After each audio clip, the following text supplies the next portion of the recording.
कार्तिक जल्दी से अपनी पतंग नीचे उतारने की कोशिश करता है और उसी कोशिश में पतंग का धागा टूट जाता है। पतंग जाकर एक पेड़ में फंस जाती है। कार्तिक भी पतंग के पीछे पीछे भागने लगता है और पहाड़ी के किनारे उसे पेड़ के नीचे जाकर खड़ा हो जाता है जहां वह पतंग लटक रही थी। कार्तिक पत्थर मारकर पतंग निकालने की कोशिश करने लगता है। अचानक कार्तिक की नजर पेड़ के पीछे बने एक दरवाजे पर पड़ती है, जिसे देखकर वह चौंक जाता है। कार्तिक धीरे धीरे दरवाजे के करीब पहुंचता है। उसे ताज्जुब होता है कि इस वीरान जगह पर पहाड़ के अंदर दरवाजा कैसे हो सकता है। दरवाजा रहस्यमय लग रहा था। कार्तिक हिम्मत करके दरवाजे को खोल देता है। दरवाजा खुलते ही कार्तिक की आंखें फटी की फटी रह जाती है, क्योंकि सामने एक स्वर्ग से भी सुंदर रहस्यमय दुनिया नजर आ रही होती है। कार्तिक धीरे धीरे दरवाजे के अंदर बनी सीढ़ियों से उतरने लगता है।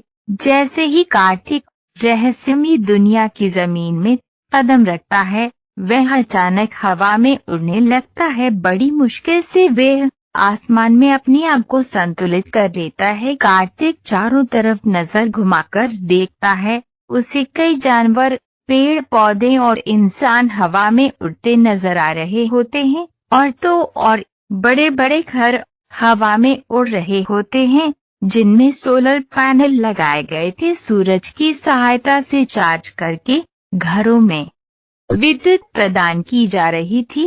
कार्तिक ऐसी नायाब तकनीक का नमूना देखकर हैरत में पड़ जाता है। दरअसल ये दुनिया पृथ्वी से बिल्कुल उलट थी। जो चीज आसमान में उड़ने वाली थी, केवल वही जमीन पर चल सकती थी, क्योंकि यहाँ गुरुत्वाकर्षण बल की कमी थी, जिस वजह से जमीन पर चलने के लिए पंखों की आवश्यकता होती थी। इसलिए केवल पक्षी और उड़ने वाले कीड़े मकोड़े ही जमीन पर चल सकते थे। कार्तिक को यह नजारा अद्भुत लग रहा था।